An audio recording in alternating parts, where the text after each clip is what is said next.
Bonjour à toutes et à tous et bienvenue dans cette nouvelle édition de notre journal télévisé. Voici les titres. Nous commençons cette édition avec la nomination de notre journal télévisé, premier prix académique dans la catégorie Web TV du lycée pour le concours académique Mediatix. Nous serons avec Xavier Fini, le directeur de publication du Pablo News JT, qui nous expliquera qu'est-ce que Mediatix.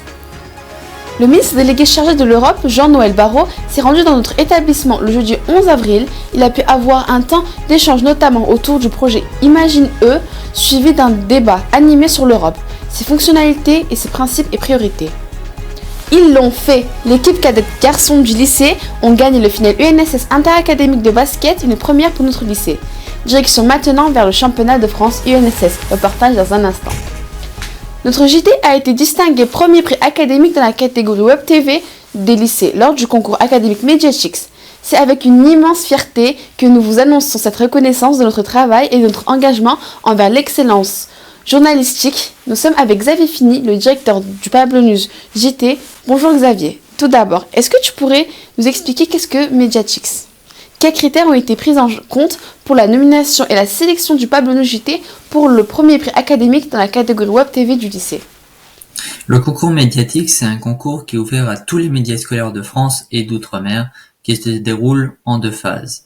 La première phase est académique, où les journaux concourent au niveau de leurs académies, et la deuxième est nationale, où les lauréats des académies sont évalués, comme à la phase académique, pour des prix nationaux. Ce concours a pour objectif d'encourager le développement des médias scolaires dans la diversité de leurs supports, de valoriser les médias scolaires dans chaque académie et de favoriser la liberté de l'information et d'expression des élèves. Le Pablo News JT a été évalué sur divers aspects, y compris la qualité du contenu journalistique, l'originalité, la pertinence pour le public cible et la maîtrise des techniques médiatiques. Nous avons également été jugés sur notre capacité à couvrir une variété de sujets avec professionnalisme et éthique journalistique. En quoi cette reconnaissance influence-t-elle l'approche éditoriale ou la vision pour l'avenir du Pablo News JT ? Cette reconnaissance renforce notre engagement vers le journalisme de qualité et nous encourage à continuer, à innover et à améliorer nos pratiques. Nous sommes déterminés à maintenir les normes élevées qui ont valu cette récompense et à explorer de nouvelles façons de mieux servir notre public. Peux-tu nous parler des personnes ou des équipes qui ont contribué à la réussite du Pablo News JT et comment cette reconnaissance les valorise ? Tout d'abord, je tiens à saluer l'incroyable travail et dévouement de chaque membre de l'équipe du Pablo News JT. Leur passion et leurs engagements ont été essentiels pour remporter cette récompense. Cette distinction les valorise en reconnaissant publiquement leurs efforts et leurs talents. Au nom de toute l'équipe du Pablo News JT, je tiens à exprimer ma profonde gratitude envers nos téléspectateurs, nos mentors, nos enseignants et tous ceux qui ont soutenu notre parcours. Cette reconnaissance nous inspire à poursuivre notre engagement envers un journalisme de qualité. Merci Xavier pour nous avoir accordé de son temps. Notre établissement a eu l'honneur de recevoir le jeudi 11 avril la visite du ministre délégué chargé de l'Europe, Jean-Noël Barrot. Il a pu avoir un temps d'échange avec les élèves de CAP sur le projet Erasmus+, et les élèves de la voie générale et technologique, notamment autour du projet Imagine-E, suivi d'un débat animé sur l'Europe, ses fonctionnalités, ses principes et priorités.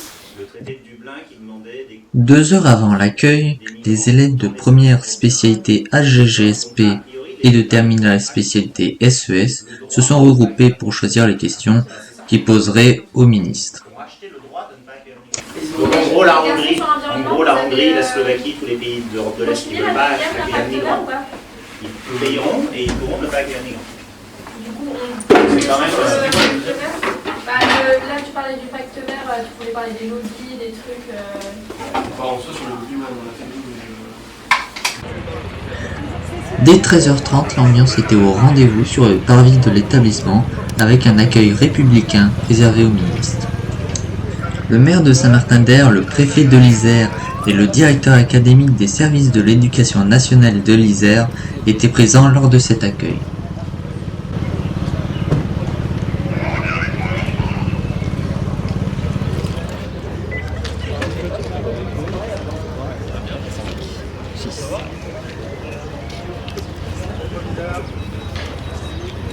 Le directeur du JT était présent avec le vice-président du CVL.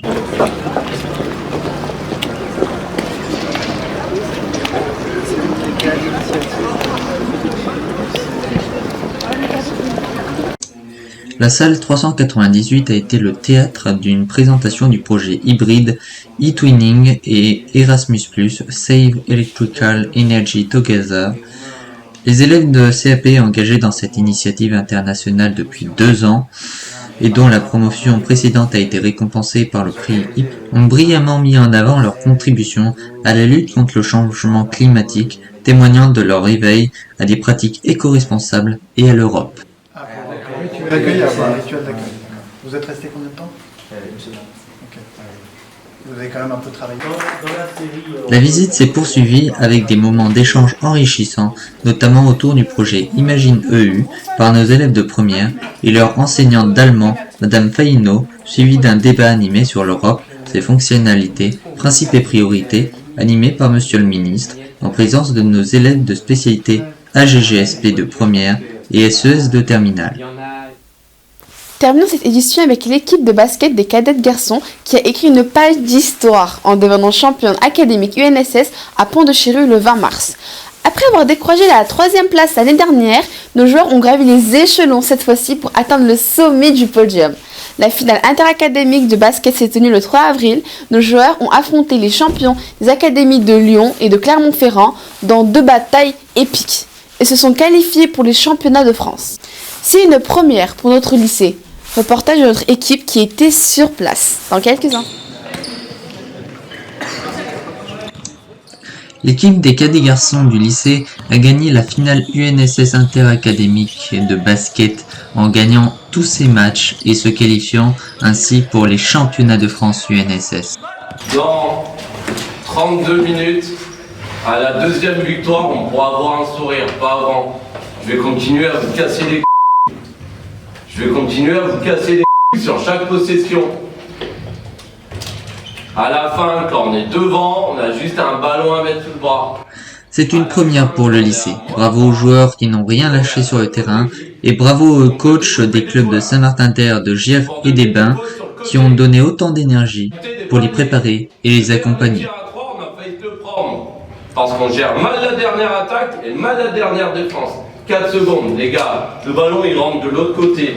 Je découpe, l'arbitre tu fais quoi? Faute. Le ballon il rentre.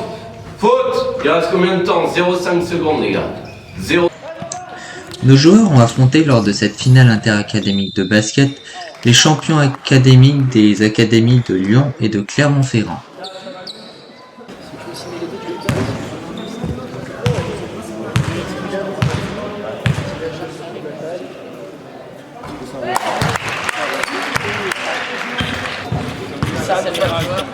Ok, du hors, freestyle, ouais, du hors, mais ils font juste un pic et ils râlent. Ça ne rentre pas.